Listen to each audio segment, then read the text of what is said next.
नमस्कार विद्यार्थियों। अभी एक विद्यार्थी ने सल्फेट की संरचना के ऊपर कुछ डाउट पूछा है कि सल्फर पर ऑक्टेट लागू नहीं हो रहा। तो एक बार पुनः सल्फेट की संरचना पर अपन विचार कर लेते हैं और कुछ एक पॉइंट छूट गया था उसको मैं थोड़ा सा और क्लेरिफाई कर देता हूँ। सल्फेट हम लोग लिखते हैं SO4 और माइनस के 2 चार्ज। अब इसमें आप देखिए वैलेंस इलेक्ट्रॉन्स किसके पास कितने हैं, क्योंकि हमें वैलेंस इलेक्ट्रॉन्स को एडजस्ट करना है।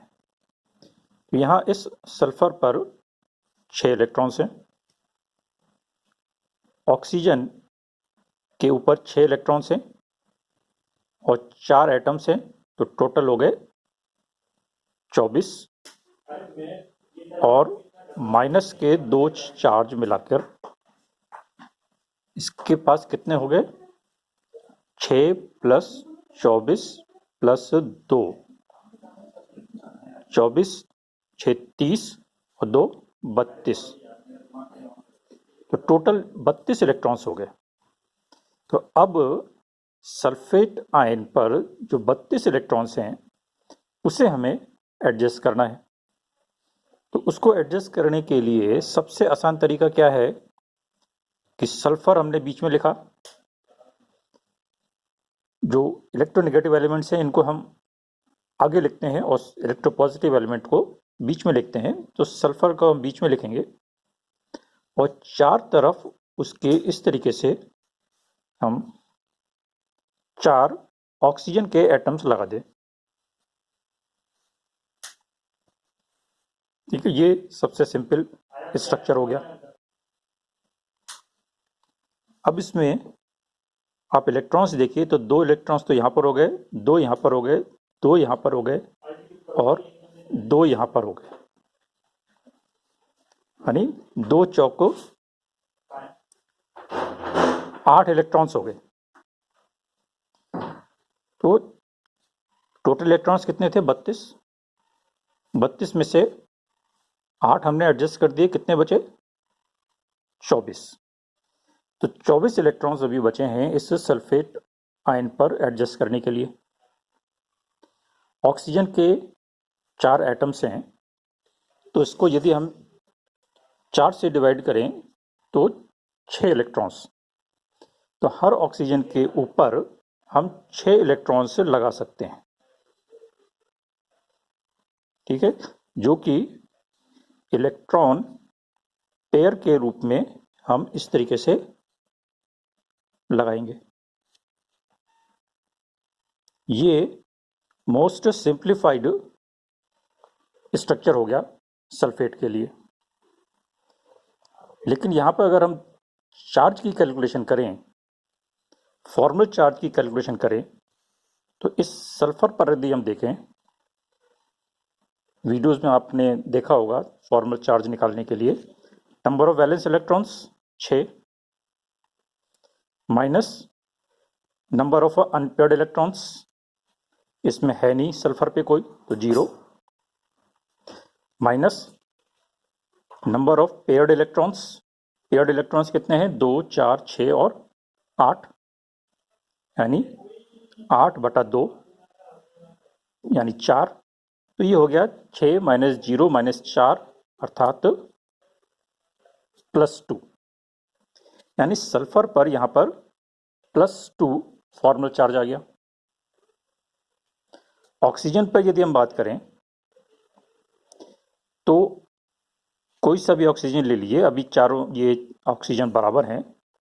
इस ऑक्सीजन की यदि हम बात करें तो यहां पर भी वैलेंस इलेक्ट्रॉन 6, अनपेयर्ड इलेक्ट्रॉन्स 6,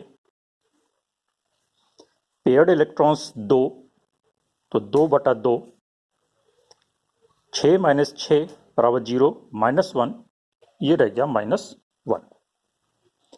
तो इस तरीके से सल्फर पर तो +2 फॉर्मल चार्ज बन जाता है और चारों ऑक्सीजन के एटम्स पर -1 फॉर्मल चार्ज ये बनता है।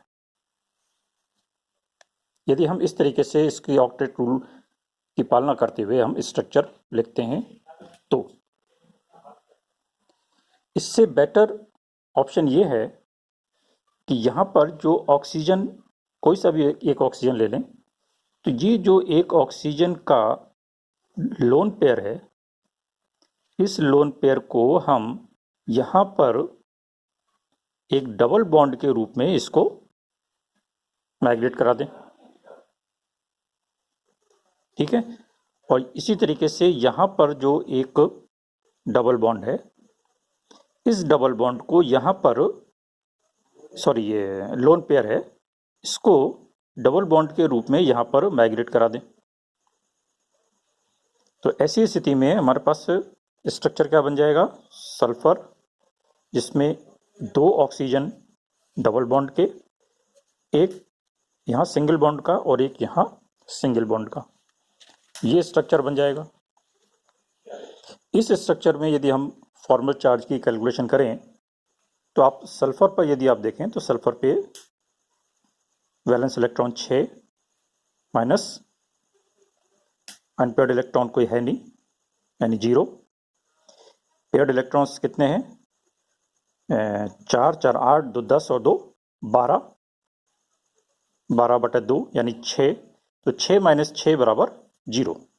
तो यहाँ पर सल्फर पर 0 चार्ज बन जाता है और इस ऑक्सीजन के ऊपर चार्ज कितना बन जाएगा, वीडियो में भी आपको बताया हुआ है,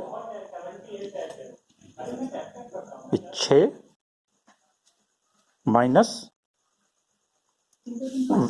वैलेंस इलेक्ट्रॉन कितने बच गए, 4 माइनस बॉन्डिंग इलेक्ट्रॉन्स कितने हो गए, 4/2 यानी 2। तो 6 माइनस 4 माइनस 2 यानी 6 माइनस 6 बराबर 0। तो यहाँ इस ऑक्सीजन डबल बॉन्ड वाले के ऊपर 0 चार्ज हो गया, इस पे 0 चार्ज हो गया और इस पे -1 का चार्ज है ही, और इस पे -1 का चार्ज है ही, पहले की तरह। तो ये स्ट्रक्चर जो सल्फेट का है, अब इसमें आप कोई से भी 2 ऑक्सीजन एटम्स पर डबल बॉन्ड लेकर रेजोनेटिंग स्ट्रक्चर बना सकते हैं। तो इस तरीके का जो फ्री स्ट्रक्चर है वो एक्सेप्ट किया गया है।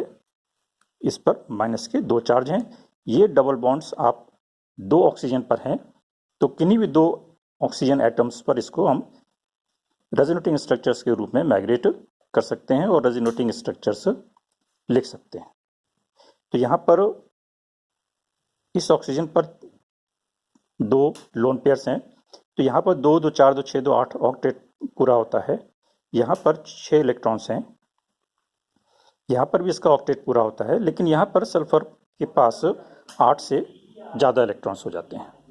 तो कई केसेस ऐसे हमें मिलेंगे जहाँ पर सेंट्रल एलिमेंट के ऊपर ऑक्टेट रूल लागू नहीं होगा।